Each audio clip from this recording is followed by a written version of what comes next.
Hi guys and welcome back to the channel Deepak Yadav Education. Welcome to the Daily Hindu News and Editorial Analysis of 27th of October 2024. तो guys आज है तारीख 27 अक्टूबर 2024 और है Sunday. देखेंगे आज के द हिंदू कंप्लीट न्यूज़पेपर को एनालाइज करेंगे। बट लेक्चर में आगे बढ़ने से पहले अगर आपको इस लेक्चर का पीडीएफ चाहिए तो क्या करना है, सबसे पहले डाउनलोड करना है टेलीग्राम, देन उसके बाद जाके सर्च बॉक्स में टाइप करना Deepak Yadav education UPSC. As you can see guys आपको ये वाला चैनल मिल जाएगा, उस पर क्लिक करना और जाकर इस चैनल को ज्वाइन कर लेना। यहाँ से आप डेली बेसिस पे इस लेक्चर के पीडीएफ को डाउनलोड कर पाओगे।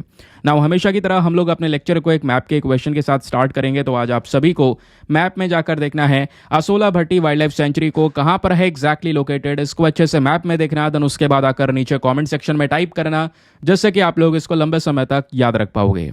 साथ ही साथ एक क्वेश्चन सॉल्व करेंगे जो कि यूपीएससी पैटर्न के ऊपर बेस्ड है डेली बेसिस पे। यहाँ पे हम एक प्रैक्टिस क्वेश्चन को भी सॉल्व करते हैं। तो दोस्तों कल के वीडियो में हमने पब्लिक अकाउंट्स कमेटी के बारे में डिस्कशन किया था। तो इस पीएससी के रेफरेंस में आपको 3 स्टेटमेंट दिए गए हैं, बताना है तीनों में से कितने स्टेटमेंट सही है, हाउ मैनी पूछा गया है। तो ध्यान से क्वेश्चन को पढ़ के उसका आंसर दीजिएगा।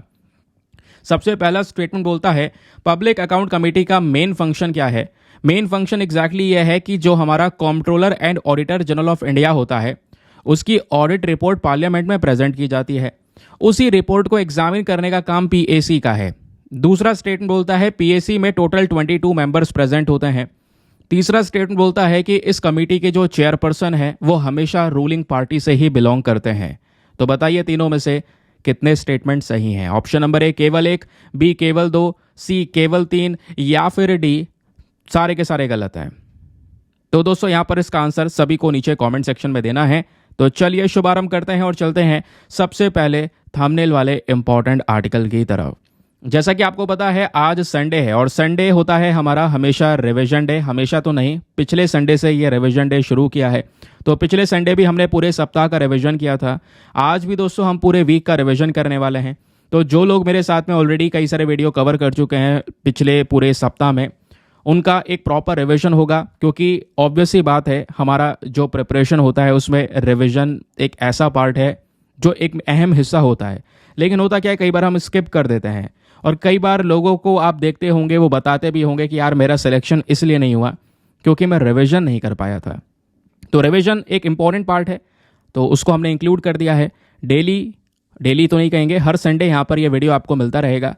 और आज भी यहाँ पर ये वीडियो है, तो कई सारे लोग ऐसे हैं जो बिल्कुल बेसिक से पढ़ रहे होंगे, उनको भी समझ में आएगा और जो लोग पहले पढ़ चुके हैं उनका रिवीजन हो जाएगा।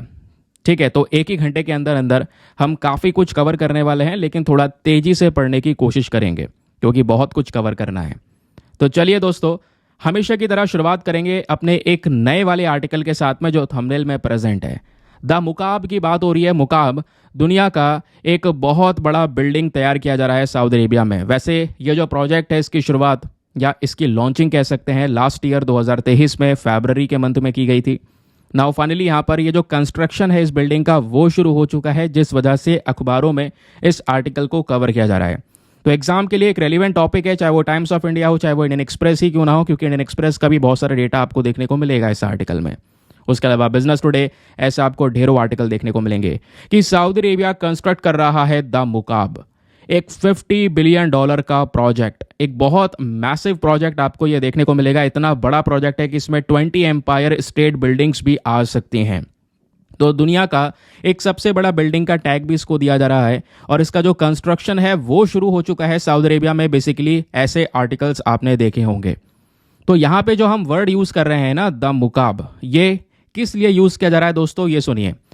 जब हम लोग बात करते हैं इस प्रोजेक्ट की, तो पहले मैं आपको एक बार मैप दिखा देता हूँ एग्जैक्टली। तो एक सेकंड, ये आप देख पाएंगे, ये है इंडिया, हमें चलना है सऊदी अरेबिया। तो हम इस तरीके से आए सऊदी अरेबिया। सऊदी अरेबिया में ये रियाद आपको दिख रहा होगा। रियाद में ही दोस्तों ये पूरा जो प्रोजेक्ट है वो लग रहा है यहीं आसपास। ठीक है, तो लोकेशन ध्यान रखिएगा। अब एक मैसिव प्रोजेक्ट है, बड़ी जगह पे लगाया जा रहा है। तो इस पूरे शहर को जो बसाया जाएगा, इसमें बीचों बीच यहाँ पर ऐसी एक बिल्डिंग बनेगी। जो बीचों बीच बिल्डिंग बनेगी इसी को नाम दिया गया है द मुकाब। और आसपास का जो पूरा एरिया है उसको अगर हम मिला देंगे, पूरा जो नया शहर बनाया जा रहा है इस प्रोजेक्ट के अंदर में, उस पूरे शहर का नाम है न्यू मुरब्बा। ये दोनों के बीच में फ़र्क है, इसको ध्यान में रखिएगा। तो सऊदी अरब के जो क्राउन प्रिंस है मोहम्मद बिन सलमान, इन्होंने फरवरी 2023, जैसे मैंने आपको बताया था कि उस पर्टिकुलर डेट में एक अनोखे शहर का जो पूरा डिज़ाइन है वो इन्होंने लॉन्च किया। ये शहर 19 स्क्वायर किलोमीटर की रेंज में फैला हुआ होगा, ऐसा कुछ डिटेल्स हमारे सामने आ रही हैं। इस शहर का जो पूरा इंफ्रास्ट्रक्चर है कुछ इस तरीके से बनाया जाएगा कि पूरे रियाद शहर का एक सबसे ज़्यादा अट्रैक्टिव जगह ये होने वाली है। उसके बीचों बीच में ऐसा एक भव्य सी इमारत बनाई जाएगी जिसको नाम दिया गया है द मुकाब। ठीक है, उसके अलावा कई सारी डिटेल्स और भी यहाँ पर बताई जा रही हैं, कई सारे वीडियोस आप लोगों ने देखे होंगे। चलो मैं आपको एक वीडियो दिखा रहा हूँ सामने, उस वीडियो को देखिए एक बार। The new horizon for Riyadh, a new icon, the Mukaab, the world's first immersive experiential destination.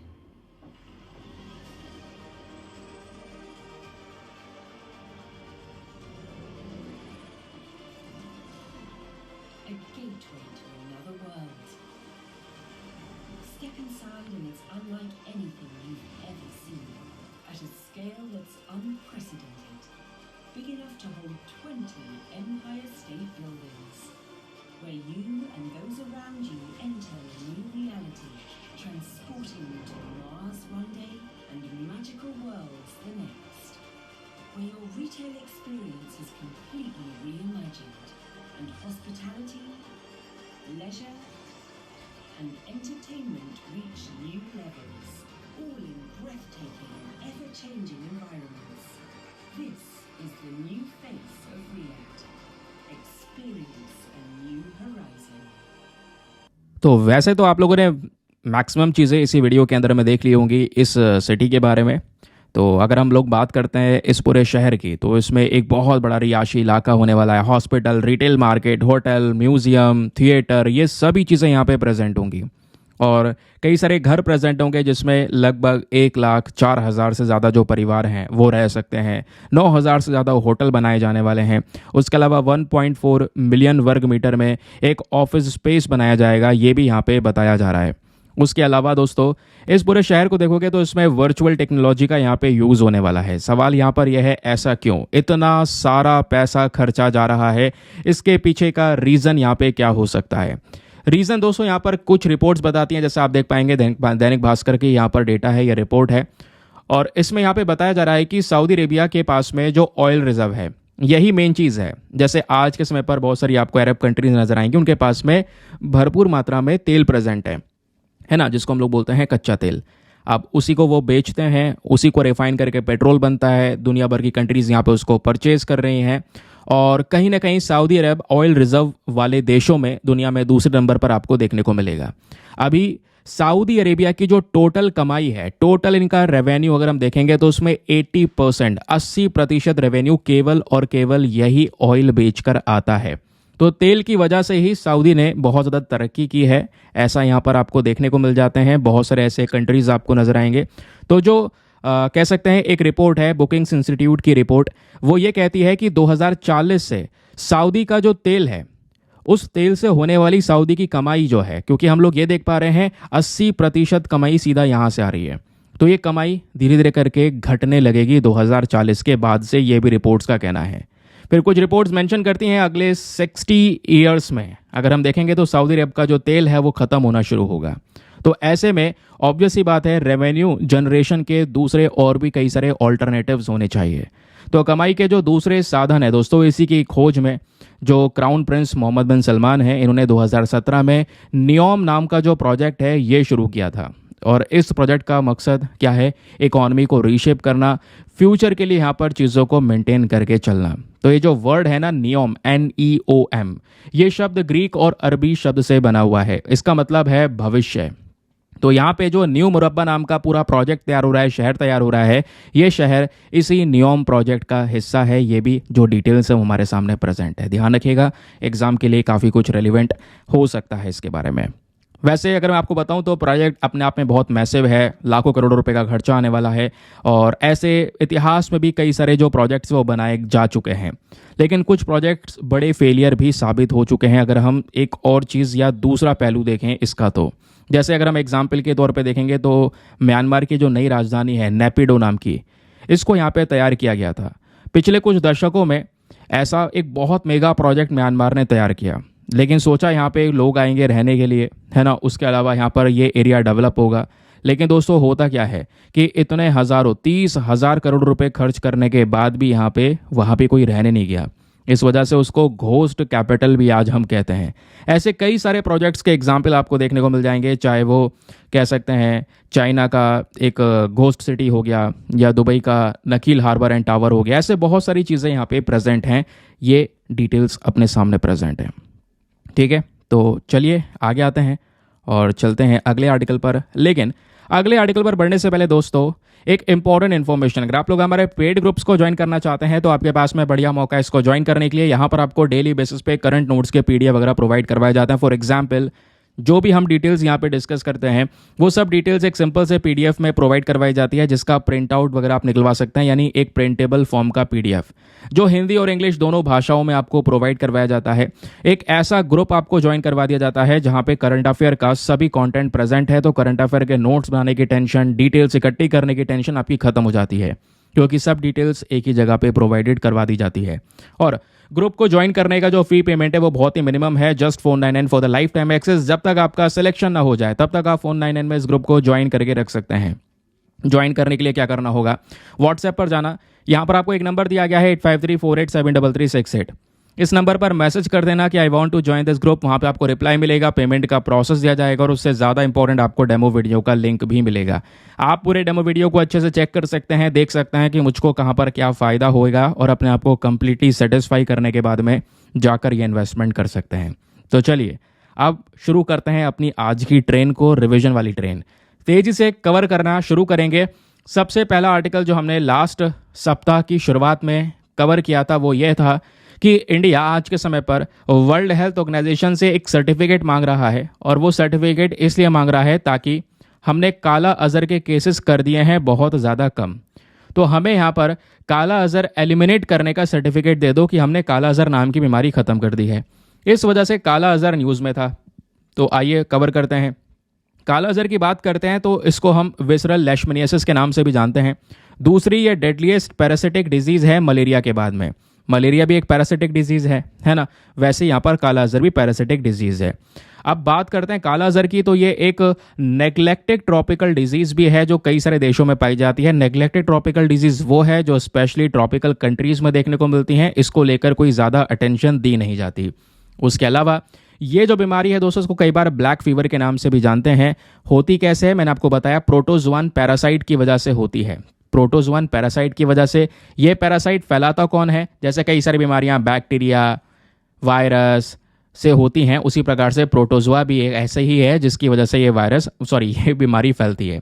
Now अब दोस्तों यहाँ पर ये जो पैरासाइट है फैलता किसकी वजह से है, जैसे मलेरिया होता है मच्छर की वजह से, तो उसी प्रकार से काला अजहर फैलता है एक सैंड फ्लाई की वजह से। ये वो फ्लाई आपको देखने को मिल जाती है ना, थोड़ा रेतीला कलर इसका आपको नजर आएगा। बाकी ये हम डिस्कस कर ही चुके हैं। ये जो पैरासाइट है इसकी वजह से सबसे ज़्यादा जो अफेक्ट पड़ता है वो हमारे बोन मैरो, स्प्लीन और लिवर के ऊपर में असर पड़ता हुआ नजर आता है।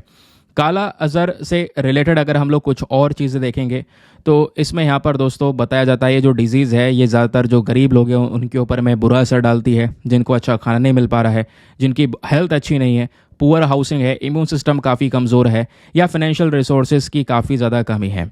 उसके अलावा जब काला अजहर का केस किसी को देखने को मिलता है तो इसमें कुछ सिम्टम्स आपको नजर आएंगे, जैसे irregular fever, anaemia, weight loss, है ना, उसके अलावा लिवर का एनलार्जमेंट हो जाना, ऐसे कुछ यहाँ पर असर दिखाई पड़ते हैं। कई बार छाले वगैरह भी देखने को मिल जाते हैं काला अजहर में। सवाल यह है ट्रीटमेंट वगैरह कोई अवेलेबल है क्या? हाँ बिल्कुल, एक दवाई अवेलेबल आपको देखने को मिल जाएगी। जो ट्रीटमेंट है वो इसका किया जाता है लाइपोसोमल AMB के माध्यम से। ये एक दवाई है जो कि यहाँ पर इस तरीके से कुछ पेशेंट्स को दी जाती है। उसके अलावा कुछ और ट्रीटमेंट्स भी अवेलेबल हैं जिसमें हम मल्टी ड्रग थेरेपी को प्रायोरिटी पे रखते हैं, यानी काफ़ी सारी दवाइयाँ दी जाती हैं इस प्रॉब्लम को ठीक करने के लिए। अगली खबर हमने डिस्कस की थी कि विजय किशोरी राहतकर ये नई NCW की चेयरपर्सन बन चुकी हैं। NCW मतलब नेशनल कमीशन फॉर वेमेन की हम बात कर रहे हैं। तो नेशनल कमीशन फॉर वेमेन क्या है? एक स्टैचुटरी बॉडी है भारत सरकार की जिसको एक पर्टिकुलर एक्ट के माध्यम से बनाया गया है। उस एक्ट का नाम है national commission for women act. अब दोस्तों यहाँ पे इस बॉडी का मेन काम क्या है? जैसे नाम से पता चल रहा है कमीशन है, महिलाओं के लिए काम करती है, महिलाओं की प्रोटेक्शन के लिए ये वर्क करती है, या महिलाओं से संबंधित कोई सरकार पॉलिसी बना रही है तो सरकार को एडवाइस करना कि भाई यहाँ पर ये चीज़ें की जा सकती हैं। उसके अलावा जो मेन ऑब्जेक्टिव है एनसीडब्ल्यू का, जैसे मैंने आपको बताया कि वेमेन के जो राइट्स हैं उनके हक की यहाँ पे बात करना। उसके बाद यहाँ पे अगर आप देखेंगे तो कई सारे मुद्दे नेशनल कमीशन फॉर वुमेन उठाता है, चाहे वो डाउरी का मुद्दा हो यानी दहेज का मुद्दा हो, या पॉलिटिक्स हो, religion, equal representation of women in jobs यानी जॉब में यहाँ पर महिलाओं को इक्वल रिप्रेजेंटेशन मिले, पॉलिटिक्स में महिलाओं को रिप्रेजेंटेशन मिले, ये सब यहाँ पे मुद्दे एनसीडब्ल्यू की साइड से उठाए जाते हैं। Even national commission for women जब इतना कर ही रहा है तो यहाँ पे कई सारी जो कंप्लेंट्स होती हैं जो महिलाओं की साइड से दी जाती हैं, जिसमें कोई महिला वायलेंस का शिकार है ना, यानी उनके साथ में हिंसा हुई है या कोई डिस्क्रिमिनेशन हो रहा है, हरासमेंट का केस है, तो उसको भी यहाँ पर देखने का काम करता है एनसीडब्ल्यू। ठीक है, क्लियर हो गया दोस्तों। चलिए फिर अगले न्यूज़ आर्टिकल में हमने डिस्कस किया था अफ्रीकन बाओब नाम का जो पेड़ है, अभी कुछ रिपोर्ट्स आई थी क्लाइमेट चेंज की वजह से वो ख़त्म हो रहा है, फिर बाद में रिपोर्ट्स आई कि नहीं क्लाइमेट चेंज की वजह से कोई इम्पैक्ट इसके ऊपर में पड़ता नहीं है। जब बात करते हैं बाओबैब के बारे में तो बाओबैब लंबे समय तक जीवित रहने वाला पेड़ है जो स्पेशली अफ्रीकन रीजन में देखने को मिलेगा। 20 से लेकर 100 फुट तक यहाँ पर ये ग्रो कर सकता है और बहुत ही ज़्यादा पुराना आज के समय का जो बाओबैब ट्री प्रेजेंट है वो जिम्बाब्वे में है दोस्तों। वो लगभग 2450 साल पुराना आपको ये देखने को मिलेगा, बगल में फ़ोटो लगी हुई है। बाकी डिस्ट्रीब्यूशन की बात करेंगे तो मैं आपको बता ही चुका हूँ, अफ्रीका के अंदर में स्पेशली ये वो रीजन्स हैं जहाँ पर ये बाओबैब वाले पेड़ पाए जाते हैं। इनका इंपॉर्टेंस ये है कि बाओबैब पेड़ बहुत ही ज़्यादा ज़रूरी है एनवायरनमेंट के लिए। ये इनकी जड़ें इतनी मजबूत होती हैं कि मिट्टी को जकड़ के रखते हैं तो सॉइल इरोजन की दिक्कत खत्म हो जाती है। उसके अलावा ये कई सारा जो न्यूट्रिएंट है उसको भी यहाँ पे प्रेजेंट करवाते हैं हमारे मिट्टी के अंदर में। बाकी बाओबैब का आयुसन स्टेटस क्या है, एंडेंजर्ड कैटेगरी में इसको कवर किया गया है, यानी काफ़ी ज़्यादा खतरे में आपको ये प्रजातियां देखने को मिलती हैं। इवन मध्य प्रदेश की सरकार ने जीआई टैग भी दे रखा है बाओबैब के इस वाले पेड़ को। ये बहुत सारा पानी को एब्जॉर्ब करते हैं, है ना, इसी वजह से एक अच्छा न्यूट्रिशन हमारे मिट्टी को ये प्रोवाइड भी करवा पाते हैं। तो उसके अलावा इस पेड़ पे जो फल उगता है उसके अंदर में विटामिन सी या टार्टरिक एसिड ज़्यादा प्रेजेंट होता है। ठीक है, ये बात ध्यान में रखिएगा। जो फल यहाँ पे इस पेड़ पे उगता है अगर आप उसको कंज्यूम करते हैं तो उससे बहुत सारा फाइबर कंटेंट मिलता है, इससे बहुत अच्छे बैक्टीरिया, बेनिफिशियल बैक्टीरिया की ग्रोथ बढ़ती है गट में, तो गट हेल्थ हमारी अच्छी होती हुई नज़र आती है। फिर उसके बाद रिसेंटली एक आर्टिकल और कवर किया गया था, एक कन्नड़ा फिल्म आई है जिसका नाम है बिल्ली चुकी हलिया की। तो इस फिल्म के अंदर में दिखाया गया है एक बीमारी के बारे में जिसका नाम है विटिलिगो। तो विटिलिगो जो प्रॉब्लम है दोस्तों, इसको लेकर सोसाइटी के अंदर में बहुत ज़्यादा कह सकता हूँ डिस्क्रिमिनेशन हो जाता है ना, भेदभाव हो जाता है। और उसके बाद में क्या होता है, जो लोग यहाँ पे विटिलिगो से पीड़ित होते हैं, है ना, ऐसे विटिलिगो ऐसी प्रॉब्लम होती है जहाँ पे बॉडी पे कई सारे पार्ट्स जो है वो वाइट कलर के हो जाते हैं। ठीक है, तो ये ना एक स्किन डिसऑर्डर है, तो इसके प्रति डिस्क्रिमिनेशन बहुत रहता है, भेदभाव बहुत रहता है ना। तो इसी चीज़ को दिखाया गया है इस मूवी के अंदर में, जिस वजह से विटिलिगो न्यूज़ में है। तो विटिलिगो एक क्रॉनिक स्किन डिसऑर्डर है, जैसे मैंने आपको बताया। यह डिसऑर्डर कब होता है, जब मेलानोसाइट क्या है, एक सेल जिसकी वजह से बॉडी में मेलेनिन बनता है, और मेलेनिन बनने से ही हमारे स्किन को एक प्रॉपर कलर मिलता है। लेकिन जब यहाँ पर यही मेलानोसाइट डिस्ट्रॉय हो जाएगा तो मेलेनिन का प्रोडक्शन नहीं होगा, जिस वजह से यहाँ पर बॉडी में पिगमेंटेशन या कलर जो है दोस्तों उसके ऊपर में इस तरीके के पैचेस बन जाते हैं, और ऐसे जगह जगह पे पैचेस आपको ये देखने को मिल जाते हैं। तो वैसे यहाँ पर जो मेन कारण है विटिलिगो का वो अभी भी अनक्लियर है। कई सारे रिपोर्ट्स यहाँ पर इसके बारे में कुछ ज़्यादा डिटेल शेयर करती नहीं है, बट रिसर्चर्स ने ये बताया है कि यहाँ पे ये हो सकता है एक ऑटोइम्यून रिस्पॉन्स का। ऑटोइम्यून केस में क्या होता है कि जो हमारा इम्यून सिस्टम है वो मिस्टेकनली, गलती से हमारे मेलानोसाइट को अटैक कर देता है, और मेलानोसाइट का ही मेन काम है स्किन को कलर करना, मतलब एक प्रॉपर कलर देना कि मेलानिन को प्रोड्यूस करने के बाद में अब इसी के ऊपर अटैक हो जाएगा तो सही से यहाँ पर बॉडी को ये कलर नहीं मिल पाता है, यानी स्किन को कलर नहीं मिल पाता, जिस वजह से ऐसे बहुत सारे जो पैचेस हैं वाइट कलर के वो यहाँ पे नज़र आते हैं। अब ये जो विटिलिगो है दोस्तों ये किसी भी प्रकार की उम्र में डेवलप हो सकता है, लेकिन कॉमन तरीके से जो 30 से कम उम्र है उनमें ज़्यादातर ये दिखाई पड़ता है। ट्रीटमेंट की बात करेंगे तो कोई भी ऐसा परमानेंट ट्रीटमेंट आपको नज़र आएगा नहीं, बट फिर भी कई सारे जो ट्रीटमेंट हैं वो आज के समय पर अवेलेबल करवाए जाते हैं, जिसमें ऑप्शन अवेलेबल है बोलते हैं टॉपिकल कॉर्टिकोस्टेरॉइड हो गया, कैल्सिनेरियम इनहिबिटर हो गया, फोटोथेरेपी हो गया। ऐसे कुछ ट्रीटमेंट अवेलेबल हैं जिससे यहाँ पर बॉडी के अंदर में जो ये पिगमेंटेशन खराब हुआ है उसको धीरे धीरे करके रीजनरेट किया जा सकता है। देन उसके बाद अगली खबर न्यूज़ में थी जहाँ पे बात हो रही थी एक पर्टिकुलर कन्वेंशन के बारे में जिसका नाम है कन्वेंशन ऑन बायोलॉजिकल डाइवर्सिटी, यानी शॉर्ट फॉर्म में बात करें तो CBD। तो इस बायोडाइवर्सिटी का पूरा मीटिंग यहाँ पे कोलंबिया के अंदर में रिसेंटली शुरू हुआ, जिस वजह से यहाँ पे ये कन्वेंशन न्यूज़ में बना हुआ है। कन्वेंशन एक अग्रीमेंट है जिसमें कई सारे देश प्रेजेंट हैं। तो इस कन्वेंशन के अंदर में टोटल आज के समय पर 196 कॉन्ट्रैक्टिंग पार्टीज आपको देखने को मिलेंगी जो आपस में मिलकर काम करती हैं। और नाम से पता चल रहा है ये कन्वेंशन किस चीज़ के ऊपर बात करता है, बायोलॉजिकल डाइवर्सिटी के बारे में, यानी जो हमारे प्लांट्स और एनिमल्स हैं स्पेशली उनके प्रोटेक्शन के बारे में यहाँ पर डिस्कशन होता है कि कैसे उनको बचाया जा सकता है। तो ये जो यहाँ पर मीटिंग है या ये जो अग्रीमेंट है दोस्तों, ये यहाँ पे इसकी शुरुआत होती है रियो डे जनेरियो के अंदर में 1992 में।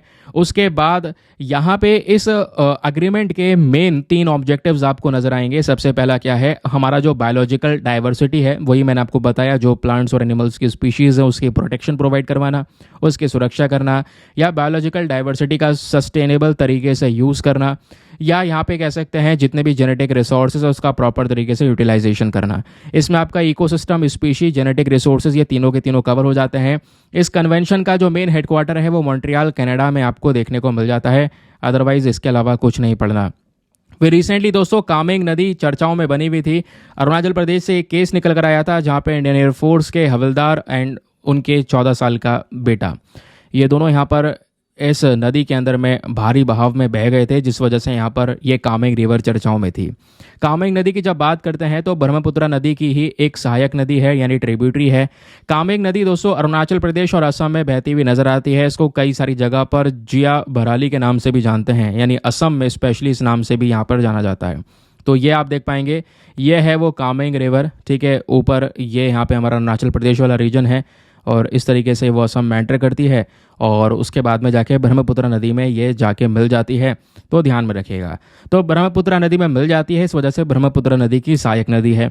अदरवाइज दोस्तों कामेंग नदी की खुद की भी कुछ ट्राइब्यूटरीज हैं और खुद की जो सहायक नदियाँ हैं उसमें तिप्पी रिवर है, तेंगा है, बाइकोम है और दिरांगचू रिवर भी आपको देखने को मिल जाती है, ठीक है। फिर उसके बाद रिसेंटली यहाँ पर एक और आर्टिकल कवर किया गया था कि 2000 साल पुराना एक old skeleton and holy grail, इस तरीके का जो कप वगैरह है वो यहाँ पर मिला है। कहाँ पे? पेट्रा टॉम्ब में। तो पेट्रा टॉम्ब नाम की जो जगह है दोस्तों वो जॉर्डन में प्रेजेंट है, स्पेशली सदर्न जॉर्डन में प्रेजेंट आपको देखने को मिलेगा एक शहर जिसका इतिहास बहुत ही ज़्यादा पुराना है। तो ध्यान रखिए, क्वेश्चन बनेगा पेट्रा कहाँ पे है? तो पेट्रा एक हिस्टोरिक सिटी है जो कि सदर्न जॉर्डन में प्रेजेंट है। जॉर्डन वही यहाँ पर वेस्ट एशिया में प्रेजेंट है, इजराइल के पास में, पड़ोसी देश इजराइल का।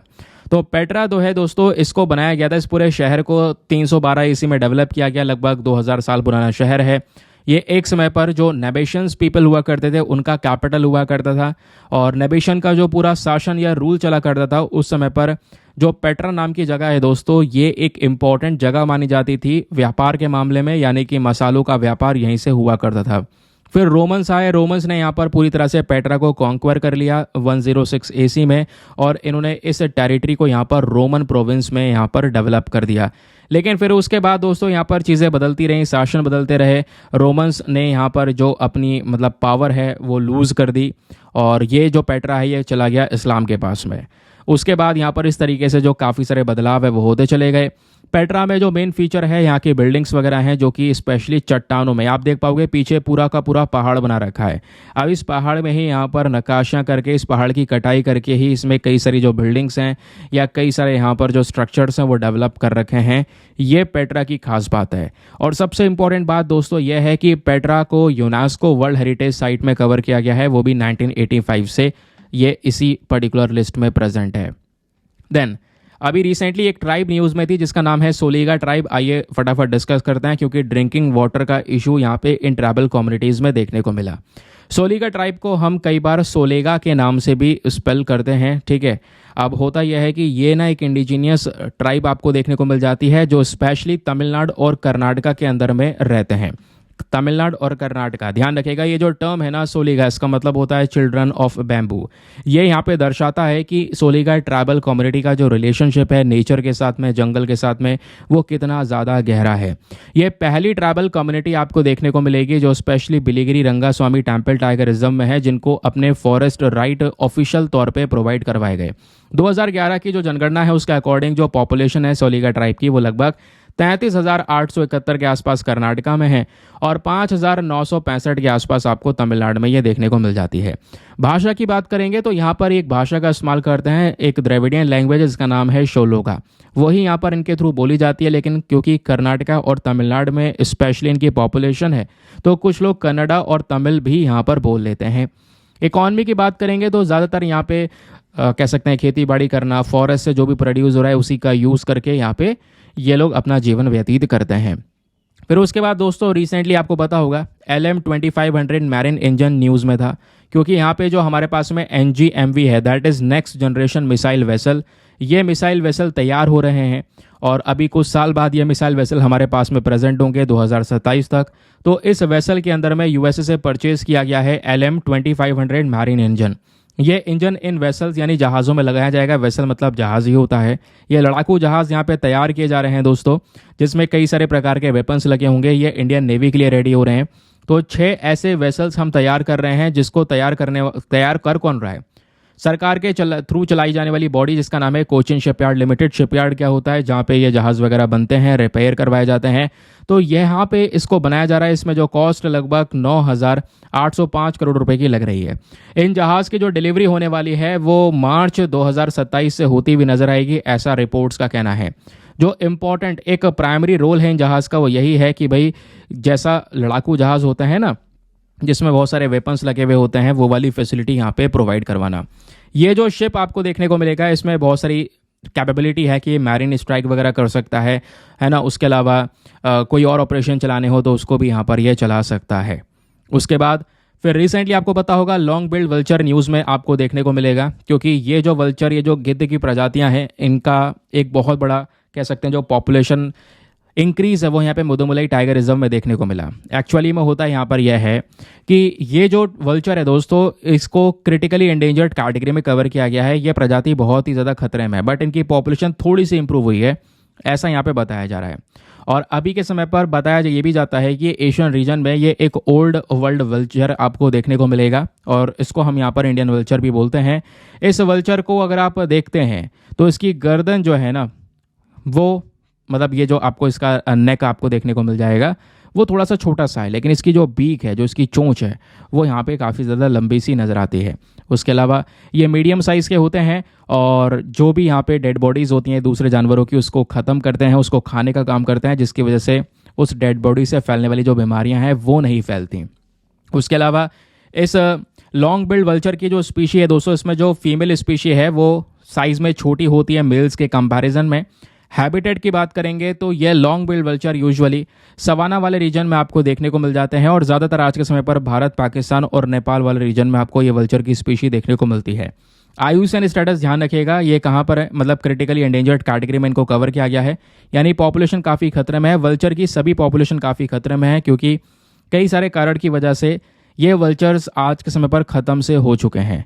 फिर उसके बाद में दोस्तों यहाँ पे रिसेंटली एक आर्टिकल कवर हुआ था, जहाँ पे मेंशन किया गया कि किस तरीके से हम नॉन काइनेटिक वॉरफेयर से लड़ सकते हैं। अब आपको पता है जो वॉर होती हैं, जो युद्ध होते हैं, वो 2 प्रकार के होते हैं।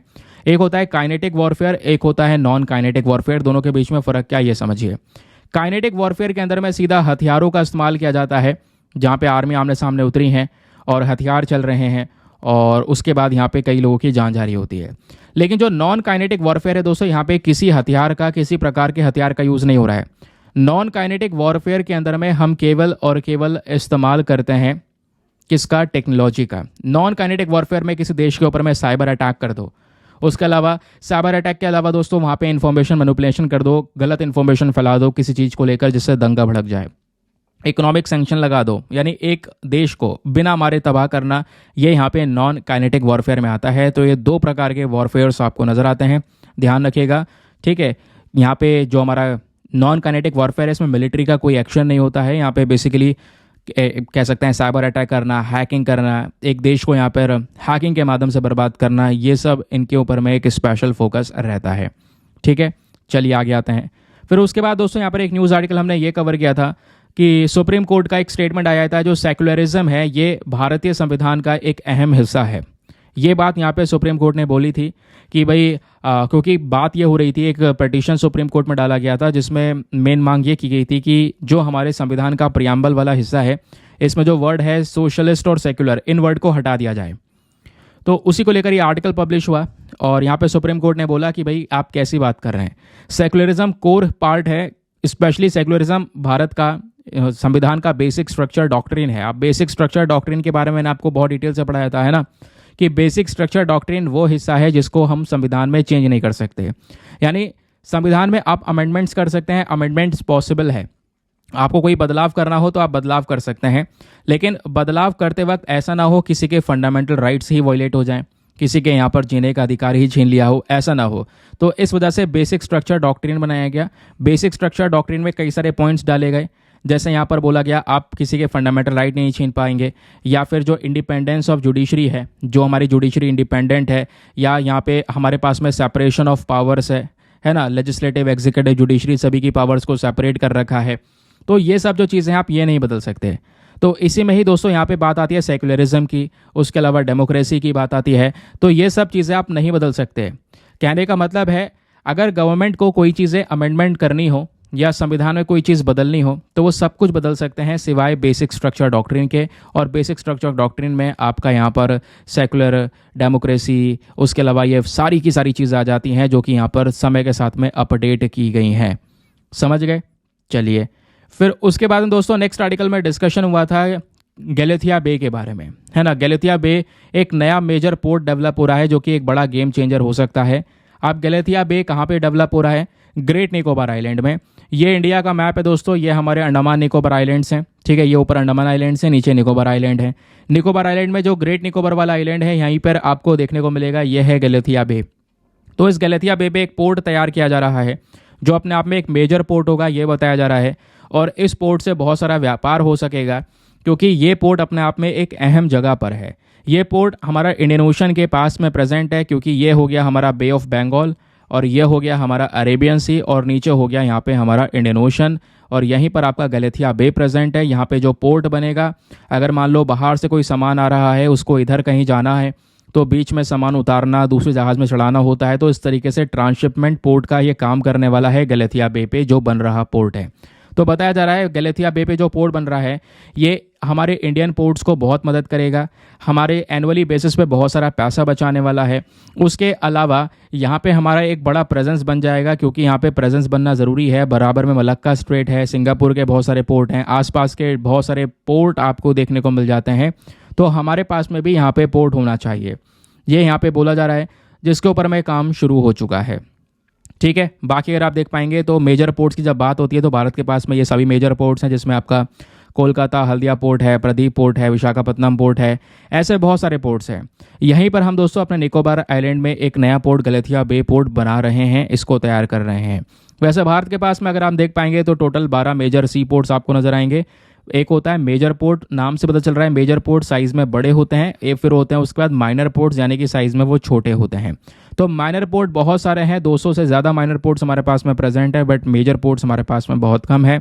तो अभी के समय पर जो गैलेथिया बे वाला पोर्ट तैयार हो रहा है वो भी यहाँ पर एज अ मेजर पोर्ट ही डेवलप हम लोग कर रहे हैं, ठीक है। ये बात क्लियर हो गई। ये सब कुछ मैं आपको पढ़ा चुका हूँ, मैं आपका रिविजन करवा रहा हूँ ताकि आपको सब चीज़ें याद आती रहें। फिर पीआईबी का आर्टिकल डिस्कस किया था, एक एक्सरसाइज चर्चा में थी जिसका नाम है नसीम अल बहर। तो नसीम अल बहर नाम का अभ्यास जो है ये रिसेंटली कंडक्ट किया गया है। ये भारत और ओमान के बीच में होने वाला अभ्यास है। अगर हम पर्टिकुलरली मैप को देखें तो ये है भारत और बगल में है ओमान, इनके बीच में आता है अरेबियन सी। तो ओमान यहाँ पे दोस्तों गल्फ कोऑपरेशन काउंसिल में पहला देश है जिसके साथ में भारत की एक बायलैटरल एक्सरसाइज होती है। और ध्यान रखिएगा जो नसीम अल बहर नाम का अभ्यास है ये अभ्यास दोनों देशों की नेवी के बीच में होता है। आपसे क्वेश्चन बन सकता है कि बताइए नसीम अल बहर अभ्यास जो है ये कौन से दो देशों के बीच में होता है? तो वो है इंडिया एंड ओमान।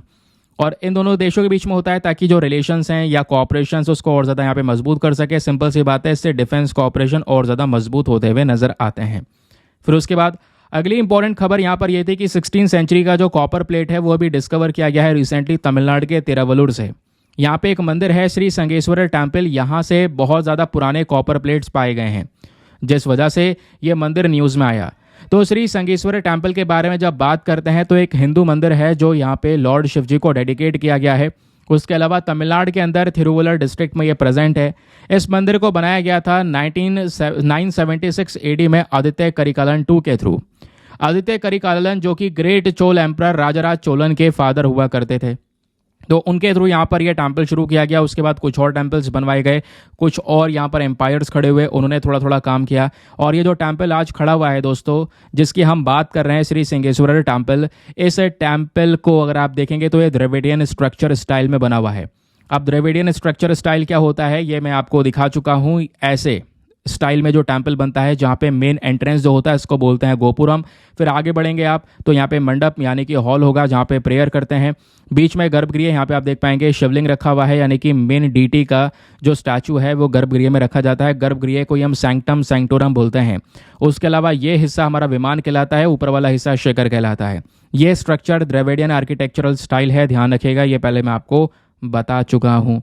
देन उसके बाद अगली इंपॉर्टेंट खबर कवर की गई थी, क्योंकि यहाँ पे क्या हो रहा है, कॉन्फ्रेंस ऑफ पार्टी 29 की मीटिंग होने वाली है। और जो कॉन्फ्रेंस ऑफ पार्टी की मीटिंग होती है ये आपको पता है, यहाँ पे क्लाइमेट चेंज को लेकर डिस्कशन होता है। ऐसी हर बार ये मीटिंग्स प्रेजेंट होती हैं, तो इस बार ये 29वीं मीटिंग होगी, ध्यान रखिएगा। अब सबसे इंपॉर्टेंट है इसका लोकेशन। ये 29वीं मीटिंग कब से कब तक होने वाली है, नवंबर में शुरू होगी। 11 नवंबर से 22 नवंबर तक कॉन्फ्रेंस ऑफ पार्टी 29 की मीटिंग चलेगी। और इस मीटिंग को रखा गया है अब की बार अजरबैजान के अंदर, शहर है बाकू। बाकू में ये मीटिंग होने वाली है। एग्जाम के लिए बहुत ही रेलिवेंट है दोस्तों, आपसे बहुत सारे प्रकार के जो क्वेश्चंस हैं वो यहाँ से बन सकते हैं। अब इन मीटिंग में डिस्कस किया जाएगा कि कैसे हमें क्लाइमेट चेंज को कंट्रोल करना है, कैसे हम लोग यहाँ पर पोल्यूशन को रोक सकते हैं, इलेक्ट्रिक व्हीकल को कैसे बढ़ा सकते हैं, क्लाइमेट फिनांस में यहाँ पे जो डेवलपिंग कंट्रीज़ हैं उनको कैसे फ़ायदा मिलेगा, कैसे जो विकसित देश हैं वो पैसा इकट्ठा करके यहाँ पे मदद कर सकते हैं, वो सब कुछ इस आर्टिकल में या आने वाले समय पर बात होने वाली है। तो 11 नवंबर से 22 नवंबर के बीच में कॉन्फ्रेंस ऑफ पार्टी 29 लगातार खबरों में बना रहेगा। ढेरों आर्टिकल आप कवर करोगे। अभी के लिए यहाँ पर यह ध्यान रखना, स्पेशली इसका लोकेशन जो है अजरबैजान के अंदर बाकू में हो रहा यहाँ पर ये समिट है। मतलब हुआ नहीं है अभी, होएगा अभी, ठीक है।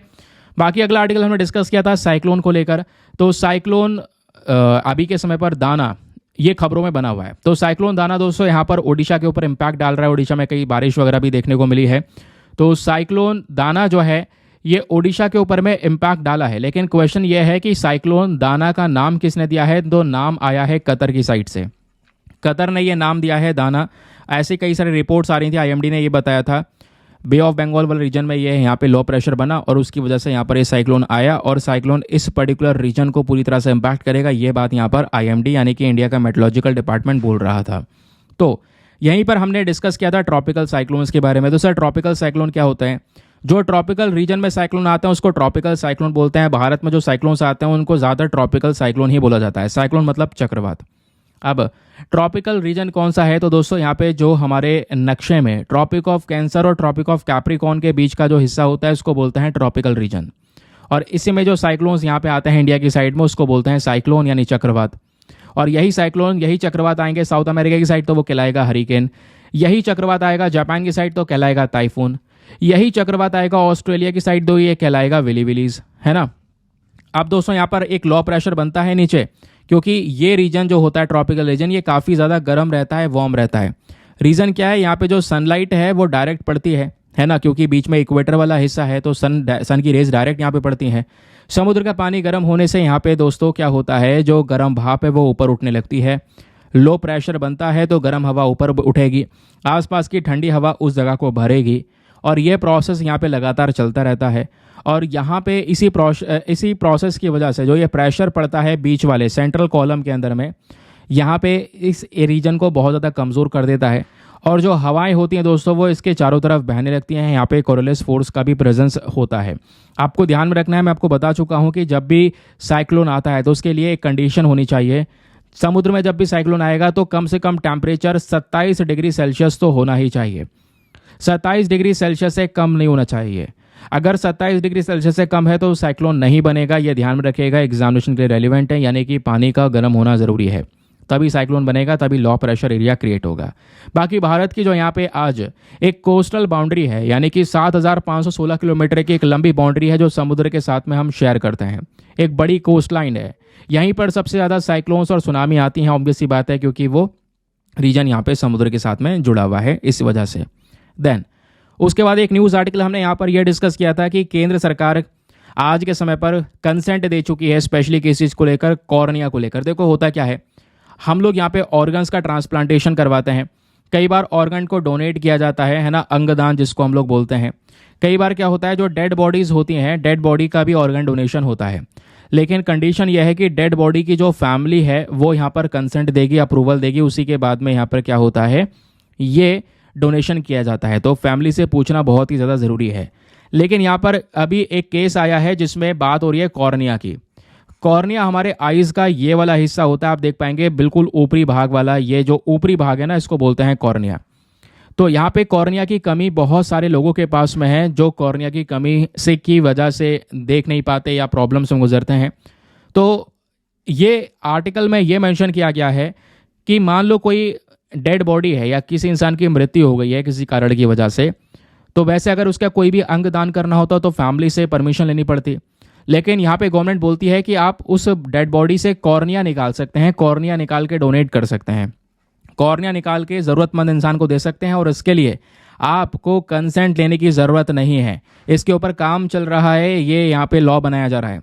तो कंसेंट भी नहीं लिया जाएगा फैमिली से, कॉर्निया का यूज़ कर लिया जाएगा। कॉर्निया मैं आपको बता चुका हूँ, हमारे आइज़ में जो बाहरी ऊपर एक आउटर लेयर होती है उसी को हम लोग यहाँ पर कॉर्निया कहते हैं। ठीक है, कॉर्निया के कई सारे रोल आपको देखने को मिल जाते हैं। यहाँ पे आप देख पाएंगे कॉर्निया में 2-4 भाग इंपॉर्टेंट हैं। स्पेशली ध्यान रखिएगा, कॉर्निया में कोई भी प्रकार की ब्लड वेसल या नसें नहीं होती, है ना। हाँ, कॉर्निया में 2-4 आपको नर्व्स देखने को मिल जाती हैं, लेकिन वो बहुत ही ज़्यादा सेंसिटिव होती हैं। ये आप आई का स्ट्रक्चर देख पा रहे हैं, ये हमारा एंटीरियर चैम्बर है, ये एंटीरियर चैम्बर जिसको मैं ड्रॉ कर रहा हूँ, ये सबसे ऊपरी भाग यहाँ पर आपका कॉर्निया कहलाता है ना। और ध्यान रखिएगा कि वैसे कॉर्निया को मतलब कॉर्निया प्रेजेंट होना ज़रूरी है, तो इसको न्यूट्रिएंट वगैरह कैसे मिलता है? तो न्यूट्रिएंट वगैरह मिलता है दोस्तों कहाँ से, जो हमारा एंटीरियर चैम्बर है, ये एंटीरियर चैम्बर से ही कॉर्निया को न्यूट्रिशन मिलता है, और यही यहाँ पर इसको न्यूट्रिएंट प्रोवाइड करवाता है, जिससे यहाँ पर कॉर्निया सक्सेसफुली काम करता रहता है। ध्यान में रखिएगा। फिर कभी कभार दोस्तों यहाँ पे बहुत सारी खरोच आती है, माइनर एब्रेशंस जो होता है वो ठीक हो जाता है ऑटोमेटिकली, है ना। अगर थोड़ा बहुत आंखों में खरोच आएगा तो कॉर्निया अपने आप ठीक कर लेगा, लेकिन अगर ज़्यादा घाव हो जाएगा तो उससे कई सारी प्रॉब्लम्स भी होती हैं कि इंसान का जो देखने की शक्ति होती है वो भी यहाँ पर ख़त्म हो सकती है। तो इस वजह से कॉर्निया का शॉर्टेज लोगों में बहुत ज़्यादा है। इसी को पूरा करने के लिए ये स्टेप लिया जा रहा है। आई होप क्लैरिटी मिल चुकी होगी। चलिए आगे आते हैं। फिर उसके बाद यहाँ पे दोस्तों मेंशन किया जाता है, एक ट्राइबल कम्युनिटी रिसेंटली चर्चाओं में थी, ये आर्टिकल मैंने आपको कवर करवाया था। एक यूट्यूबर है धीरज मीना, ये यहाँ पर ट्राइबल कम्युनिटी तक पहुँचे और इनके बारे में बताया। ये ट्राइबल कम्युनिटी का नाम है कोरोवई ट्राइब। ध्यान में रखिएगा, कोरोवई ट्राइब को यहाँ पे बोला जाता है कि मतलब एक समय पर ये इंसानों का मांस खाया करते थे, है ना। तो कोरोवई ट्राइब एक ऐसा ग्रुप है जो इंडोनेशिया के अंदर में पपुआ वाले रीजन में देखने को मिलते हैं। ध्यान में रखिएगा, पापुआ न्यू गिनिया अलग देश है, एक आइलैंड कंट्री जिसकी कैपिटल है पोर्ट मोर्सबे। उसके बगल में इंडोनेशिया का यहाँ पर ये आइलैंड है, क्योंकि इंडोनेशिया के बहुत सारे आइलैंड्स हैं। तो ये जो आइलैंड है ये कहलाता है पपुआ। तो इंडोनेशिया के पपुआ वाले आइलैंड पर ये कोरोवई ट्राइब आज के समय पर रहती है। ध्यान में रखिएगा। और ये जो ट्राइबल कम्युनिटी है, इनका मेन काम यही है, जो फॉरेस्ट से जो प्रोड्यूस होता है उसी से यहाँ पर इनका जीवन चल रहा होता है। उसके बाद बताया ये भी गया है कि 1975 के आसपास अगर हम देखेंगे तो उसके बाद से जो कोरोवई है इनका कोई भी कांटेक्ट दुनिया भर, मतलब दुनिया जो आउटसाइड वर्ल्ड है उसके साथ में कोई कांटेक्ट नहीं कर पाए ये लोग, और बाहर से कोई भी यहाँ पर इनकी बातचीत नहीं हो पाती दूसरे लोगों के साथ में, है ना। कोई भी कांटेक्ट इनका नहीं देखने को मिलेगा। उसके अलावा ये जाने जाते हैं अपने ट्री हाउस के लिए। इस तरीके से पेड़ों पर यहाँ पे घर वगैरह बनाए जाते हैं। कुछ कुछ घर होते हैं जो काफ़ी ज़्यादा ऊंचाई पर भी बनाए जाते हैं। ये जो ट्राइबल कम्युनिटी है दोस्तों, इनके बारे में एक खास बात है, और वो खास बात यहाँ पर यह है कि अगर आप देखेंगे तो इनको कई बार कैनिबलिज्म से जोड़ा जाता है। कैनिबलिज्म क्या होता है? कैनिबलिज्म वो प्रैक्टिस होती है जहाँ पर इंसानों का मांस खाया जाता है। तो बोला यह जाता है कि ये जो ट्राइबल कम्युनिटी है हिस्टोरिकली, यानी कि ऐतिहासिक तौर पर अगर आप देख पाएंगे तो पहले ये लोग कैनिबलिज्म को प्रैक्टिस किया करते थे as a social belief, as a spiritual belief. But धीरे धीरे करके यहाँ पर ये जो प्रैक्टिस है वो खत्म हो चुकी है। अब यहाँ पर इसका यूज़ नहीं किया जाता। फिर उसके बाद अगले आर्टिकल में हमने डिस्कस किया था राजाजी टाइगर रिजर्व के बारे में। कुछ प्रोजेक्ट्स को यहाँ पर दोस्तों आगे के लिए टाल दिया है इस वजह से। राजाजी टाइगर रिजर्व आज के समय पर उत्तराखंड में प्रेजेंट है। उत्तराखंड में स्पेशली 3 डिस्ट्रिक्ट में फैला हुआ है, हरिद्वार, देहरादून एंड पौड़ी गढ़वाल में ये फैला हुआ है। जो शिवालिक की पहाड़ियाँ हैं दोस्तों, उस पर्टिकुलर रेंज में, यानी कि इस रेंज की हम बात कर रहे हैं, यहीं पर आपको ये उत्तराखंड देखने को मिल जाता है, जो कि हमारे हरियाणा, उत्तर प्रदेश, हिमाचल प्रदेश और साथ ही साथ में चाइना, नेपाल से भी बॉर्डर्स को शेयर करता है ना। उसके बाद राजा जी टाइगर रिजर्व की जब हम बात कर रहे थे, तो ये जो नाम है ना राजा जी, ये रखा गया है, एक इंपॉर्टेंट फ्रीडम फाइटर है राजा गोपालाचारी जी, उन्हीं के नाम पे यहाँ पर इसका नाम रखा गया राजा जी टाइगर रिजर्व। राजा गोपालाचारी जी, जो कि यहाँ पर कह सकते हैं इनको हम लोग एक समय पर राजा जी के नाम से जानते थे। फिर एक आर्टिकल ये भी कवर किया गया था एनवायरमेंट के लिए, जहाँ पे एक नए सांप की प्रजाति रिसेंटली डिस्कवर की गई है वेस्टर्न हिमालय से, और नाम है लियोनार्डो डी कैप्रियो। तो दोस्तों यहाँ पे मतलब लियोनार्डो डी कैप्रियो, तो यहाँ पे ये वो हॉलीवुड एक्टर देखने को मिलेंगे, इन्हीं के नाम के ऊपर में इस स्पीशी का नाम रखा गया है। इस स्पीशी का एक्चुअल नाम क्या है? एक्चुअल नाम है एंग्विक्यूलस डी कैप्रियो, ये ध्यान में रखिएगा। ये जो यहाँ पर सांप की प्रजाति है दोस्तों, ये कॉलिब्रेडे फैमिली से बिलोंग करती है, और ये जो परिवार है सांपों का, ये पूरे दुनिया में सबसे बड़ा परिवार माना जाता है। इस परिवार में लगभग 1938 प्रजातियां देखने को मिलती हैं। उसके बाद बताया यह भी जाता है कि जो ये नई स्पीशी है सांप की, इसमें बहुत छोटे साइज के कई सारे दांत आपको देखने को मिल जाते हैं। ये सांप की प्रजाति 22 इंच तक ग्रो कर सकती है। इसका जो सर होता है ना, जो आगे का हिस्सा होता है, स्कल जो होता है, वो बहुत ही ज़्यादा मजबूत होता है ना। एक चोंच जैसा मुंह होता है, जैसा यहाँ पर आप लोग देख पाएंगे। डिस्ट्रीब्यूशन की बात करेंगे तो ये सांप की प्रजाति अगर हम भारत में देखेंगे तो भारत में चंबा, कुल्लू, शिमला, हिमाचल प्रदेश वाले रीजन में, उसके अलावा नैनीताल उत्तराखंड में है। उसके बाद यहाँ पर अगर आप देख पाएंगे चितवन नेशनल पार्क नेपाल में, इन सब जगह पे ये पाया जाता है। तो भारत में ये सभी रीजन्स है जहाँ पे ये सांप की स्पीशी आपको देखने को मिल जाती है, ध्यान में रखिएगा।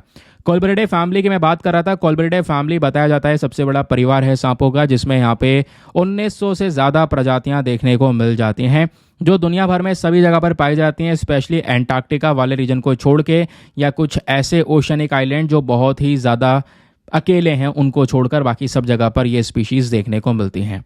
चलिए अगली खबर पर आते हैं। तो यहाँ पे डिस्कशन हुआ था स्पेस डॉकिंग एक्सपेरिमेंट के बारे में, जिसको शॉर्ट फॉर्म में हम स्पैडेक्स के नाम से जानते हैं। हाल ही में काफ़ी ज़्यादा चर्चाओं में ये था, क्योंकि हैदराबाद बेस्ड कंपनी है जिन्होंने 400 किलोग्राम की जो सैटेलाइट है वो इसरो को सौंपी, और ये सब यहाँ पर करा जाएगा। इस सैटेलाइट से किया जाएगा एक एक्सपेरिमेंट जिसका नाम है स्पेस डॉकिंग एक्सपेरिमेंट, यानी स्पैडेक्स। देखिए दोस्तों, स्पेस डॉकिंग एक्सपेरिमेंट के अंदर में इस मिशन में 2 व्हीकल्स का हम इस्तेमाल करते हैं। एक होता है चेजर और एक होता है टारगेट। दोनों प्रोडक्ट को साथ में लाकर जोड़ दिया जाता है, कनेक्ट कर दिया जाता है। कहने का मतलब यहाँ पर यह है, स्पेस में यहाँ पर 2 ऑब्जेक्ट्स होंगे, दोनों को आपस में लेकर जोड़ देंगे। इसको दोनों को ऑब्जेक्ट को जोड़ देना ही यहाँ पर क्या कहलाता है? स्पेस डॉकिंग एक्सपेरिमेंट कहलाता है, स्पैडेक्स कहलाता है। इसमें 2 व्हीकल होंगे, एक होगा चेजर और एक होगा टारगेट, दोनों को जोड़ दिया जाएगा। ये करना बहुत ही ज़्यादा ज़रूरी है, क्योंकि आज नहीं तो कल हमें स्पेस स्टेशन बनाना है अपना खुद का। 2035 तक हमारा स्पेस स्टेशन तैयार होगा। तो सर, जो स्पेस स्टेशन तैयार होगा उसको तैयार करने के लिए ऐसा थोड़ी है बड़ा सा स्पेस स्टेशन बना के अंतरिक्ष में भेज देंगे, ऐसा नहीं होता है। स्पेस स्टेशन अंतरिक्ष में ही बनाया जाएगा, उसके लिए छोटे छोटे पार्ट्स बना के भेज जाएंगे। तो छोटे छोटे पार्ट्स जब बना के भेजेंगे तो उसको आपस में जोड़ना होगा। तो उसी जोड़ने के प्रोसेस को बोलते हैं स्पेस डॉकिंग एक्सपेरिमेंट, या फिर सिंपल फॉर्म में स्पैडेक्स का नाम यहाँ पर देते हैं। ठीक है, क्लियर हो गया। अब इससे यहाँ पर हम स्पेस स्टेशन को असेंबल कर सकते हैं, रिफ्यूलिंग कर सकते हैं, एस्ट्रोनॉट्स को ट्रांसफ़र कर सकते हैं। ये काफ़ी ज़्यादा कॉस्ट इफेक्टिव टेक्नोलॉजी आपको देखने को मिलने वाली है। उसके बाद एक बैक्टीरिया न्यूज़ में था जिसका नाम है क्लॉस्ट्रीडायोडाइड डिफिकल बैक्टीरिया। तो हाल ही में यहाँ पर दोस्तों इसके वैक्सीन के ऊपर काम चल रहा है, इस वजह से यहाँ पर ये बैक्टीरिया न्यूज़ में है। ये बैक्टीरिया वो है जो एक इंसान के कोलन के ऊपर में बड़ा इन्फेक्शन क्रिएट करता है, जिसकी वजह से कोलन में सूजन हो जाती है। अगर हम देखेंगे कोलन क्या है, तो हमारा लार्ज इंटेस्टाइन की बात हो रही है। जो हमारी आंतें होती हैं उसमें लार्ज इंटेस्टाइन भी है, स्मॉल इंटेस्टाइन भी है। तो हम बड़ी आंतों की बात कर रहे हैं, लार्ज इंटेस्टाइन की बात कर रहे हैं। इसी कोलन के ऊपर में इन्फेक्शन की वजह से एक इंसान की जान तक जा सकती है। और ये कोलन के ऊपर इन्फेक्शन किसकी वजह से हो रहा है? इसी क्लॉस्ट्रीडायोडाइड डिफिकल बैक्टीरिया की वजह से हो रहा है। और इन्फेक्शन से होता क्या है? एक्चुअली में होता यह है कि जो ये कोलन है इसमें हो जाती है सूजन। एक इंसान को डायरिया तक हो जाता है। कहोगे डायरिया तो नॉर्मल है, लेकिन डायरिया ये ऐसा होता है जो जानलेवा होता है। इस डायरिया में बॉडी से सारा का सारा जो फ्लूइड है वो निकल जाता है, बॉडी डिहाइड्रेट हो जाती है, पानी की कमी हो जाती है, और इस डिहाइड्रेशन की वजह से कई बार इंसान की जान चली जाती है। तो ये जो इन्फेक्शन है, डिफिकल इन्फेक्शन, ये कई बार बहुत ज़्यादा सीवर हो सकता है और अचानक से यहाँ पर एक इंसान की जान भी ले सकता है, ये यहाँ पे बोला जा रहा है। समझ गए? तो इसके बारे में ध्यान रखिएगा, एग्जाम में क्वेश्चन बन सकता है इस बैक्टीरिया को लेकर। फिलहाल के समय पर अगर कोई ट्रीटमेंट है तो यहाँ पे इसके लिए, क्योंकि बैक्टीरिया है तो हमें बहुत ज़्यादा स्ट्रॉन्ग एंटीबायोटिक्स का यूज़ करना होगा।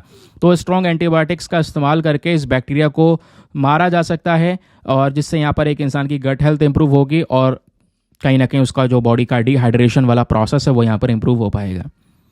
फिर रिसेंटली आपको पता है जेड मोर टनल चर्चाओं में है। ये प्रोजेक्ट जेड मोर प्रोजेक्ट ये क्या है, ज़रा इसको डिस्कस कर लेते हैं। हाल ही में मिलिटेंट अटैक हुआ है, कुछ आतंकवादियों ने यहाँ पे हमला किया जेड मोर प्रोजेक्ट साइट पर।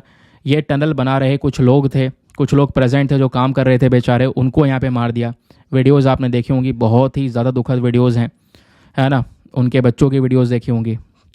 खैर आते हैं यहाँ पे, अब जेड मोर प्रोजेक्ट के बारे में पहले बात करते हैं। जब बात आती है जेड मोर प्रोजेक्ट के बारे में तो 6.4 किलोमीटर का ये टनल आपको देखने को मिलता है। ये जो टनल है ये कहाँ पर है, श्रीनगर सोनमार्ग हाईवे पर प्रेजेंट है, लगभग 8500 फीट की ऊंचाई पर। और ये ऑल वेदर कनेक्टिविटी टनल देखने को मिलेगा। ये जो टनल है ये श्रीनगर से आप जाएंगे और जाएंगे सीधा लेह तक, कारगिल तक, तो इस रास्ते के बीच में ही यहाँ पर ये टनल पड़ता है। इस रास्ते में यहाँ पर जगह पड़ती है सोनमार्ग और कंगन। सोनमार्ग और कंगन वाले हिस्से को जोड़ने के लिए यहाँ पर बीच में टनल बनाया गया है, क्योंकि आप देख पाएंगे तो पहाड़ी इलाका है, तो पहाड़ी इलाके में सीधा रास्ता होगा नहीं, पहाड़ काट के गुफा बनाई जाती है, उसी को टनल बोलते हैं। तो यहाँ पर ये टनल जेड मोर टनल ये देखने को मिल जाती है, जो कि हमारे इन रीजन्स को जोड़ने का काम करती है। इस टनल का इंपॉर्टेंस वगैरह क्या है? अच्छा, क्वेश्चन यह है कि सर ये टनल का नाम जेड मोड ही क्यों है?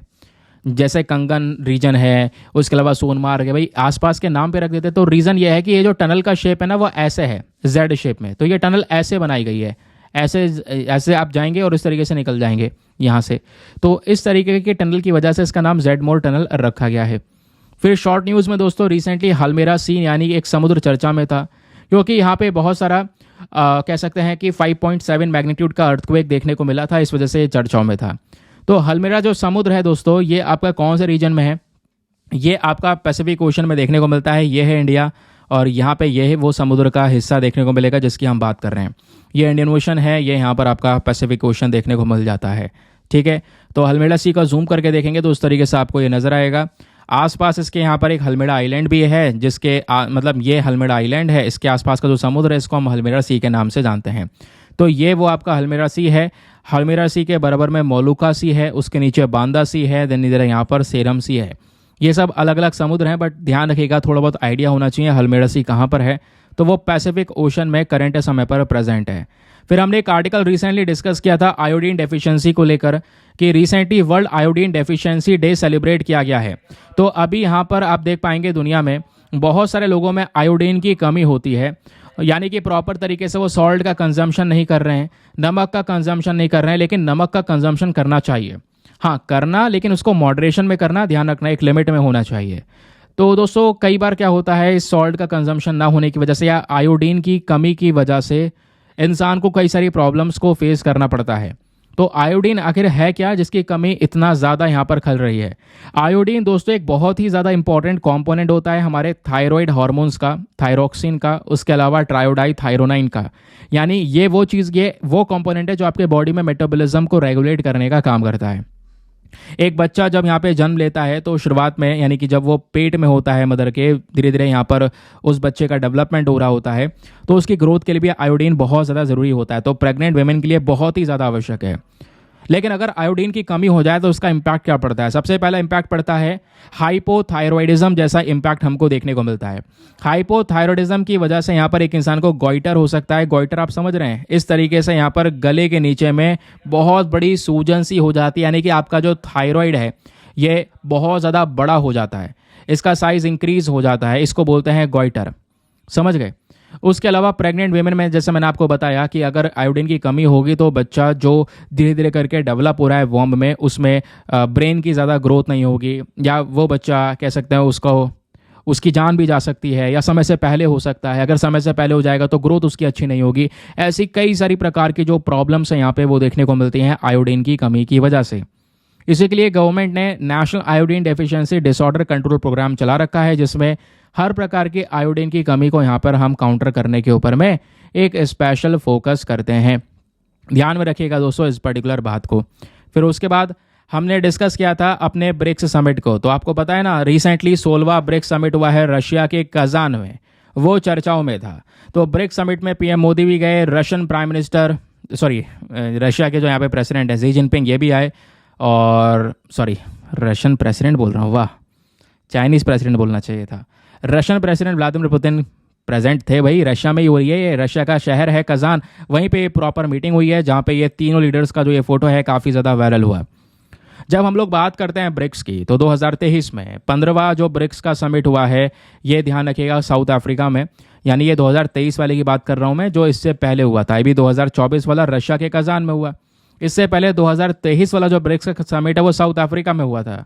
और साउथ अफ्रीका में जब ये मीटिंग हुआ था तो उस समय पर हमने 6 कंट्रीज़ को इन्विटेशन दिया कि आइए और इस ब्रिक्स को ज्वाइन कीजिए। अभी के समय पर ब्रिक्स में अगर हम देखेंगे, मतलब 2023 से पहले ब्रिक्स में केवल 5 देश हुआ करते थे। बी से ब्राज़ील, आर से रशिया, आई से इंडिया, सी से चाइना एंड एस से साउथ अफ्रीका। तो ये 5 देशों का ग्रुप हुआ करता था। बट 2023 में हमने इन्विटेशन दिया ईरान को कि भाई आओ ज्वाइन करो। ईरान ने बोला ठीक है, ज्वाइन कर लिया। फिर हमने बोला यूएई को आओ ज्वाइन करो ब्रिक्स को, यूएई ने भी ज्वाइन कर लिया। सऊदी अरेबिया से बोला, सऊदी अरेबिया भी यहाँ पे इस पर काम कर रहा है, सऊदी अरेबिया ने ज्वाइन नहीं किया है। अर्जेंटीना के जो यहाँ पर लीडर बनकर आए हैं वो प्रो वेस्ट हैं, वेस्टर्न साइड हैं, तो अर्जेंटीना ने सीधा सीधा मना कर दिया कि भैया हमें नहीं ज्वाइन करना ब्रिक्स। हमने फिर बोला इजिप्ट आप आओ ज्वाइन करेंगे, इजिप्ट ने भी ज्वाइन कर लिया। एथियोपिया से बोला कि आप ज्वाइन करेंगे, एथियोपिया ने भी ज्वाइन कर लिया। तो दोस्तों करंट समय पर ब्रिक्स के अंदर में 9 मेंबर्स आपको देखने को मिलेंगे जो यहाँ पर इसको ज्वाइन कर चुके हैं। अर्जेंटीना डिक्लाइन कर चुका है, सऊदी अरेबिया ने मना नहीं किया, बट इन्विटेशन सऊदी अरेबिया को मिल चुका है। तो ब्रिक्स के बारे में ये बात, ये बेसिक फैक्ट ध्यान में रखिएगा, एग्जाम में आपको बहुत ज़्यादा हेल्प करेगा। 2023 में जो ये ब्रिक्स को हमने बढ़ाया है ना, इस एक्सपेंशन से पहले भी अगर आप देख पाएंगे ये केवल जो 5 देश थे अपने आप में बहुत थे। ये ब्रिक्स ग्रुप इतना ज़्यादा पावरफुल था उस समय पर भी, आज भी इतना ज़्यादा पावरफुल और ज़्यादा हो चुका है। दुनिया की जितनी आबादी है उसका 42% का पॉपुलेशन का रिप्रेजेंटेशन ब्रिक्स का यहीं से आता है, मतलब ब्रिक्स अकेला यहाँ पर रिप्रेजेंट करता है। दुनिया की जितनी भी टेरिटरी है उसका 30% यहाँ पर ब्रिक्स कंट्रीब्यूट करता है, क्योंकि इसमें रशिया दुनिया का सबसे बड़ा देश लैंड वाइज अगर हम बात करेंगे, चाइना भी प्रेजेंट है, भारत भी प्रेजेंट है, तीनों मैसिव कंट्रीज हैं, और भी कई सारे देश हैं, ब्राज़ील वगैरह भी। ब्राज़ील कोई छोटा देश नहीं है। तो वर्ल्ड की टेरिटरी, मतलब दुनिया की जितनी भी टेरिटरी है जमीन, उसका 30% कॉन्ट्रीब्यूशन ब्रिक्स से आता है। दुनिया की जीडीपी का 23% कॉन्ट्रीब्यूशन ब्रिक्स का देखने को मिलेगा। दुनिया भर के व्यापार में 18% का कॉन्ट्रीब्यूशन ब्रिक्स की साइड से देखने को मिलेगा। तो ब्रिक्स नाम का जो ग्रुप तैयार किया गया है, इसका main particular aim, main purpose क्या है? मेन पर्पस है जो वेस्टर्न कंट्रीज़ का, वेस्टर्न कंट्रीज़ की मैं बात हो रही है, यूएसए, उसके अलावा यहाँ पर यूरोपियन यूनियन की, तो इन कंट्रीज़ की जो मोनोपोली है उसको चैलेंज करना, उसको टैकल करना। अगर वेस्टर्न कंट्रीज़ ने खड़ा कर रखा है पूरा का पूरा अपना एक ग्रुप, तो यहाँ पे हम खड़े हो जाएंगे एज अ ब्रिक्स। समझ गए? तो आज के समय पर ब्रिक्स का मेन पर्पस है वेस्टर्न कंट्रीज़ के ऊपर डिपेंडेंस कम करना, और वेस्टर्न कंट्रीज़ का जो डॉलर है स्पेशली यहाँ पे उस पर डिपेंडेंस कम करना। इस वजह से आने वाले समय पर ब्रिक्स की अपनी खुद की करेंसी भी आने वाली है दोस्तों। ये गारंटी है, ब्रिक्स की करेंसी आएगी, खुद की करेंसी आएगी, ताकि डॉलर को टैकल किया जा सके। डी डॉलराइजेशन वाला जो कॉन्सेप्ट है इसको यहाँ पर अपनाया जा सके। यह है यहाँ पर ब्रिक्स का पूरा मामला, जिसको ध्यान में रखना है आप सभी लोगों को। अब दोस्तों यहाँ पे जैसे मैंने बोला, रशिया के कजान नाम के शहर में ये पूरा का पूरा मीटिंग हुआ है। तो कजान के बारे में बेसिक डेटा आपको पता होना चाहिए। कजान नाम का शहर जाना जाता है अपने strong petrochemicals, military, industry, IT sector तेजी से ग्रो हो रहा है उस वजह से। इवन कजान शहर इतना ग्रो हो चुका है कि रशिया ने साल 2009 में कजान को 3rd कैपिटल डिक्लेयर कर दिया था। यानी रशिया की एक कैपिटल है मॉस्को, जिसको सब जानते हैं, दूसरा सेंट पीटर्सबर्ग, और तीसरा यहाँ पे कजान को उन्होंने कैपिटल डिक्लेयर कर दिया। यहाँ पर यह प्रॉपर तरीके से जो मीटिंग है रिसेंटली वो हुआ है। आई होप आपको क्लैरिटी मिल चुकी है। ये आप देख पाएंगे, ये है रशिया, यहाँ पर यही है कजान, मतलब जिसको हम लोग यहाँ पर ततरस्तान बोलते हैं। यहीं पर इसमें एक शहर है कजान। ठीक है, क्लियर हो गया। फिर उसके बाद दोस्तों यहाँ पर एक आर्टिकल हमने डिस्कस किया था कि जो हमारे साइंटिस्ट है वो ये बात कर रहे हैं कि हमारे अगर पृथ्वी को ठंडा करना है, अर्थ को क्लाइमेट चेंज से बचाना है, तो इसके लिए हम $200 ट्रिलियन का खर्चा करेंगे। $200 ट्रिलियन। और इतना अमाउंट किस चीज़ के लिए खर्चा जाएगा? ये खर्चा जाएगा ताकि पृथ्वी के ऊपर में डायमंड की डस्ट, जो हीरे की धूल है, वो छिड़क दी जाए। अब डायमंड की डस्ट को छिड़कने से होगा क्या? गर्मी कम हो जाएगी क्या? हाँ, गर्मी कम हो जाएगी। कैसे? तो डायमंड का डस्ट अगर हम पूरे पृथ्वी पे छिड़क देते हैं तो इससे यहाँ पर जो आ रही सनलाइट है ऊपर से, वो सनलाइट रिफ्लेक्ट हो जाएगी। जो गर्मी आज ट्रैप हो जाती है नीचे, जिसकी वजह से और ज़्यादा गर्मी बढ़ रही है, वो हीरे से टकरा कर सीधा यहाँ पर रिफ्लेक्ट हो जाएगी गर्मी वापस। तो इससे यहाँ पर कुछ सालों में पृथ्वी ठंडी हो जाएगी। इस वजह से यहाँ पर ये डायमंड डस्ट को कह सकते हैं स्प्रेड करने की या स्प्रे करने की बात पिछले कुछ समय पर बहुत ज़्यादा हुई है। अलग अलग आर्टिकल्स के अंदर में, तो इस बात को यहाँ पर ध्यान में रखना है। उसके अलावा दोस्तों आपको पता होगा कि नए चीफ जस्टिस ऑफ इंडिया आ रहे हैं, और मतलब आ क्या रहे हैं, साइन वगैरह सब कुछ हो चुका है, आ ही चुके हैं। तो 11 नवंबर से भारत को मिल जाएंगे नए चीफ जस्टिस ऑफ इंडिया, जिसका नाम है संजीव खन्ना। तो जस्टिस संजीव खन्ना भारत के नए सीजेआई होने वाले हैं, मुख्याधीश होने वाले हैं। अब यहाँ पे अगर आप देखेंगे, जब हम लोग चीफ जस्टिस ऑफ इंडिया की बात करते हैं तो उनका अपॉइंटमेंट कैसे होता है, प्लीज़ इसको ध्यान में रखिएगा, एग्जाम में क्वेश्चन बन सकता है। सीजीआई का जो अपॉइंटमेंट है ये होता है प्रेसिडेंट के माध्यम से, लेकिन हमारे संविधान के अंदर में आर्टिकल 124 क्लॉज 2 के अंदर में ये मेंशन्ड है। अब देखिए दोस्तों, यहाँ पर ये मेंशन किया गया है कि मान लीजिए जैसे करंट समय पर हमारे जो सीजीआई हैं वो हैं डीवाई चंद्रचूड़ जी। तो जो करंट सीजीआई होते हैं वो यहाँ पर अपने सक्सेसर का नाम रिकमेंड करते हैं। तो इन्होंने भी यहाँ पर ये बोला कि जस्टिस खन्ना जी को अगला सीजीआई यहाँ पर बनना चाहिए। तो ऐसे नाम का यहाँ पर रिकमेंडेशन किया जाता है। तो यहाँ पर इन्होंने रिकमेंडेशन किया, अब उसके बाद यहाँ पर जो जस्टिस खन्ना है वो सीजीआई बनाए जाएंगे। लेकिन दोस्तों जो रिकमेंडेशन आया है, अब वो रिकमेंडेशन पहुंचेगा लॉ मिनिस्टर तक। लॉ मिनिस्टर इस रिकमेंडेशन को भेजेंगे प्राइम मिनिस्टर तक। अब प्राइम मिनिस्टर एडवाइस देंगे यहाँ पे प्रेसिडेंट को कि ठीक है, जस्टिस खन्ना जी को सीजीआई बना दीजिए। देन उसके बाद में यहाँ पर दोस्तों क्या होगा, प्रेसिडेंट डॉक्यूमेंट पे साइन करके सीजीआई बना देंगे। तो आज ये सब कुछ हो चुका है, डॉक्यूमेंट आपने देखा होगा इंटरनेट पर चल भी रहा था, जहाँ पे जस्टिस खन्ना जी 11 नवंबर से भारत के नए चीफ जस्टिस ऑफ इंडिया होंगे। और ये चीफ जस्टिस ऑफ इंडिया आने वाले 6 महीने तक रहने वाले हैं, यानी कि मार्च 2025 में यहाँ पे इनका जो सीजीआई का पूरा टेन्योर है वो भी यहाँ पे समाप्त हो जाएगा। समझ गए? तो ये बेसिक सी बात है जिसको यहाँ पे ध्यान में रखना है। एग्जाम में कई सारे जो क्वेश्चंस है वो यहाँ से आप लोगों से बन सकते हैं। बाकी आपको पता होगा, जो मैंने थोड़े दिनों पहले डिस्कशन किया था, वहाँ पे सुप्रीम कोर्ट के जज का अपॉइंटमेंट, बाकी सारा जो प्रोसेस है वो पूरा का पूरा यहाँ पे डिस्कस किया हुआ था। ठीक है, तो दोस्तों ये है हमारा आज का पूरा न्यूज़ एनालिसिस। तो इसमें कुछ आर्टिकल्स रह गए हैं, जैसे ड्राई पोर्ट वाला, उसके अलावा जो ड्रग रेगुलेटर है वो वाला, लेकिन ये सब हमने कल ही डिस्कस किया है। तो कल का जो रिवीजन हुआ, यानी कि एक दिन पहले वाला जो रिवीजन है, उसको हम नेक्स्ट वाले रिवीजन में ऐड करेंगे। और आज हमारा सेशन इतना ही रहने वाला है। मैंने आपका पूरा एक सप्ते का बहुत तेज़ी से रिवीजन करवा दिया है।